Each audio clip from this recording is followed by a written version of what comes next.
이 KF-21 이 채선성 맞추고 이러려면 우리 자체산 200대 이상은 소모가 되어야 뭐 되는 거 아니냐.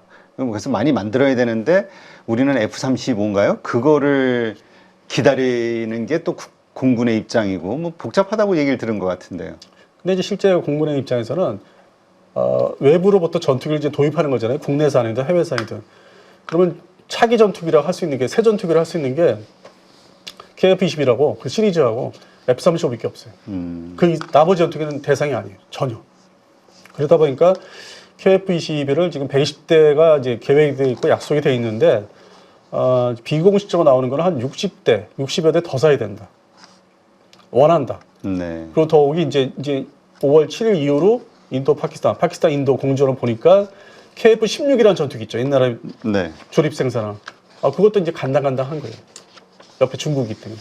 바다를 가까이 두고 바다를 가운데 있지만은, 그래서 KF-21이 이제 블록 2 이상을 더 증산할 수밖에 없는 새로운 이제 기획을 이제 인식을 했으니까, 우리나라 이제 뭐 국방 관련, 획득 관련 절차를 보면은 이제 세미나부터 열고 환기를 시키고, 아마 조만간 이제 세미나 크게 열릴 거예요, 이거.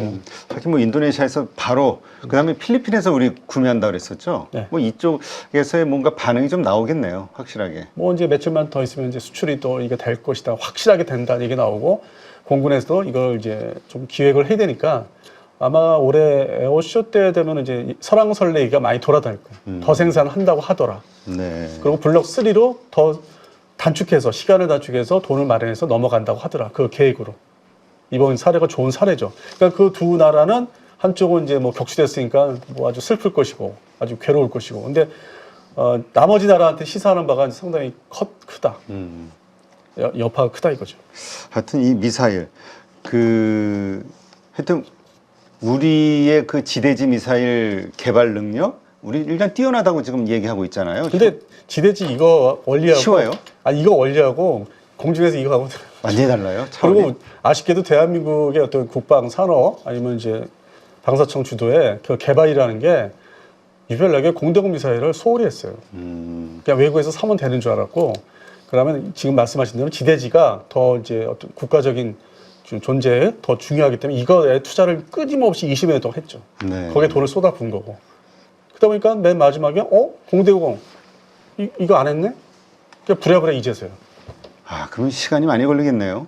최소한 2030년은 넘어가야 되는. 그 초도 제품이 아무리 서둘러도, 정신 차려 서둘러도 2032년.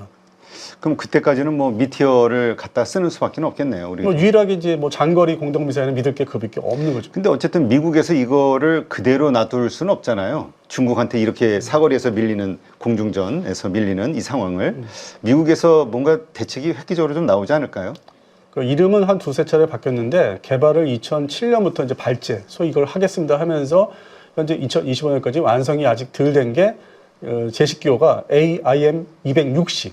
네. 뭐 JTAM 같은 뭐 있어요. 그 260이라는 기호를 가진 공대공 미사일이 있는데, 그게 이제 기존의 암남 미사일을 대체하고자. 이제 뭐 막바지 단계는 와 있다고 하는데 완성은 아직 안 됐습니다. 그래서 이번에 이걸로 PL10으로 인해서 뭐 내년도 국방 예산에 좀 더 개발비를 더 줘가지고 빨리 완성시키는 쪽으로, 뭐 특히 트럼프 대통령이 이제 중국이라 아주 그냥 학을 때니까 국방 예산 배정할 때 그거를 공군에서, 미 공군에서 이렇게 뭐 개발비, R&D 비용을 더 대면은 승인을 바로 해줄 수 있는 네. 그런. 그러니까 이제 인도, 파키스탄을 제외하고 다들 이제 그냥 방산 관련된 데서는 개발 돈 더 투자해야 되고, 양산, 배치, 이거는 이제 호황을 좀 맞이할 수 있죠. 네, 그렇군요. 참 돈이 엄청나게 들어가길 수밖에 없네요. 군사비가 계속해서 국방비가 증가할 수밖에 없는 상황으로 보이네요, 지금. 그러면 이제 미국이 이 공대공 미사일, 미국도 역시 소홀히 한 건데, 그게 시간이 뭐 지금의 우리 주력 공대공 미사일 암남이라고 하는데, 이게 최초의 전 세계 등장, 그러니까 공개된 언론을 통해서 시험 발사하는 게 1982년도인가?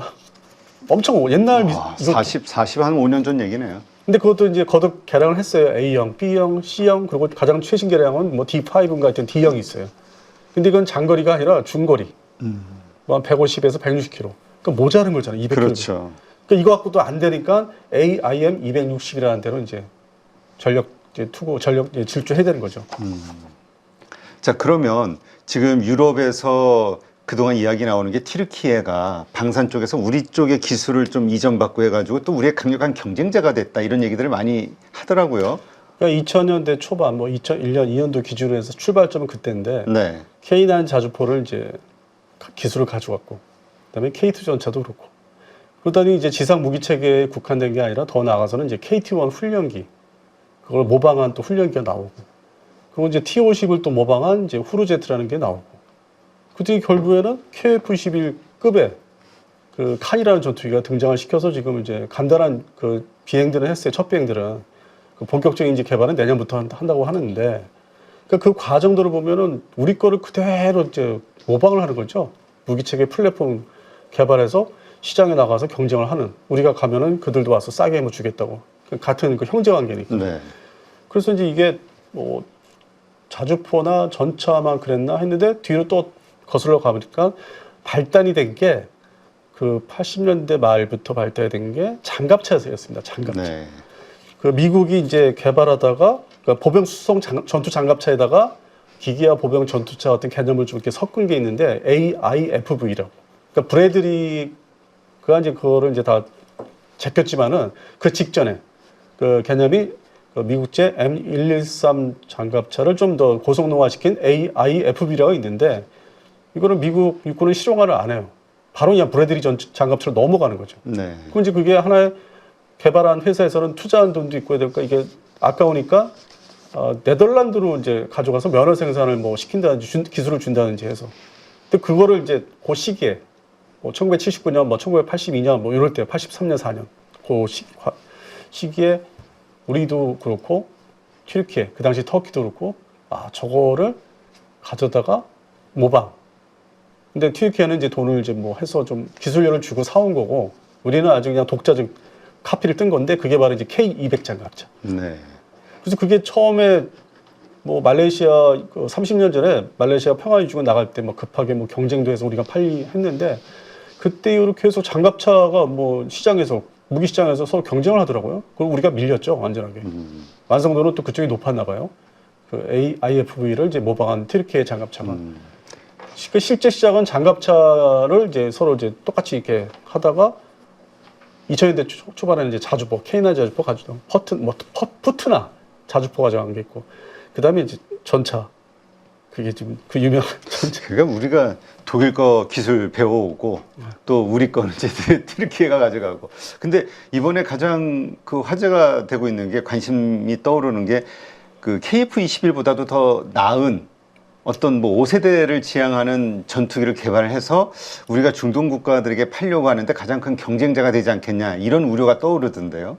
근데 그들이 그 개발에 그 착수하고 시작한 게 좀 늦어요. 그 튀르키예 전투기가 몇 발짝 늦어요. 출발점이. 우리는 꾸준하게 2015년 이후로 차질 없이 개발을 다 해와서 지금 이제 양산 들어가기 직전인데 완전 양산 배치. 그래서 지금 이제 초도 개발이기 때문에 그냥 단순한 이제 시험 비행을 한 거고 내년부터 본격적으로 뭐 기동을 한다든지 뭐 그렇게 과목들이 많이 남아있죠. 그리고 근본적으로 우리는 처음에 출발할 때 엔진이 확실하게 이제 보장이 되는 미국제 F414 엔진. 처음부터 이제 확고한 그 약속과 생산 양도, 그 완전히 120대 갈 때까지 아니면 그 이상도. 그래서 그런 게 이제 담보가 되는데 이 튀르키예 칸 전투기는 그게 확실한 게 없어요. 물론 현재 초도 그 시제기에는 미국제 F110이라는 엔진을 쓰는데 그거를 또 계속 사용하겠다 하는 것도 아니에요. 그냥 개발용으로 한번 써보겠다. 그리고 자기들이 독립성을 좀 간섭을 안 받기 위해서 영국에 주도하는 롤스로이스사체 그 유로파이터에 뭐 들어간 엔진이라든지 유로파이터 사용했던 그런 거를 좀 전환하겠다 하는데 그것도 지금 불확실해요. 왜냐면 유로파이터 전투기의 엔진이지만 또 유로파이터 자체도 사겠다고 튀르키예가 최근에 그랬다가 독일이 공동 개발국이거든요. 유로파이터 영국하고 독일하고 스페인도 들어가 있지만 반대했어요. 이게 네. 여러 가지 뭐 경제, 정치 상황이 안 좋다고 그래가지고. 그래서 그런 상황이기 때문에 이제 미래가 보장이 안 되는, 엔진이 보장이 안 되는. 그 엔진 문제도 있지만 그 지금 이번에 이제 어쨌든 사거리 이야기가 나온 거잖아요. 튀르키예도 요거 개발하는 단계에서 그런 것도 신경 쓸 수밖에 없겠네요. 그다음에 이제 공동 미사일 도쿄들도 과제가 되겠죠. 근데 우리는 착수를 했고. 그냥 단순히 미티어 적용한다 해서 되는 게 아니라 거기도 그 유럽에서 방산업체들이 튀르키예가 하도 말썽을 피우니까 나토에 맞는 그 행동을 안 하니까 러시아하고도 뭐 S-400이라는 미사일 도입했고 해서 많이 혼란을 줬어요. 네. 그러니까 미국한테 배척도 받았고 군사적으로. 그러다 보니까 거기에 공대 무장도 어떤 보장된 게 사실 현재로서는 없는 거죠. 뭐 가능성이 열려 있는데 그러니까 엔진, 뭐 무장, 그러니까 공대 무장이죠. 그러면서 그다음에 개발이 너무 늦게 시작하고 대한민국의 KF-11은 모든 분야, TO10을 이제 훈련기를 하면서 모든 분야 기술을 골고루 이거 다 해본 거 있어요. 다 모았어요. 차근차근. 그러니까 KF-11 보라매 전투기 착수에 들어가기 전에 다행히도 분야별로 다 연구를 하고 있었어요. 그래서 그걸 다 이렇게 모아서 완성을 빨리 했죠. 네. 그래서 이제 그런 어떤 그 프로젝트의 진행 그 속도나 능력이 걔들 껍데기만 사실상 나온 거고 우리는 이제 알차게 다 해서 빨리 가고 있는 거고. 그런 면에서는 당분간은 수출 시장에서 그러니까 외형만 존재하는 이름만 존재하는 기체가 될 가능성이 많은 거죠. 그 일단 튀르키예는 아직 우리의 경쟁 상대는 아니다 이렇게 봐야겠군요. 전투기에서는 기껏해야 우리한테 속 쏠릴 수 있는 거는 그 후르제트라는 T-50급 초음속 훈련기. 그거는 이제 앞으로 좀 저가 공세를 해가지고 지금 훈련기를 이제 고성능의 그런 제트 훈련기 안산 구입을 안 한 나라들이 좀 남아 있거든요. 거기에 이제 비집고 들어가는데 또 몇 년 지나면 미국의 T-7이라는 훈련기가 나올 것이고, 그리고 뭐 러시아 중심의 야크 130도 있고, 네. 그다음에 이태리가 주도하는 M346도 있고, 우리도 있고, T-50도 있고, 그래서 나름대로 이제 그 중앙아시아 쪽에 이제 파고들 수도 있죠. 좀 장기적으로.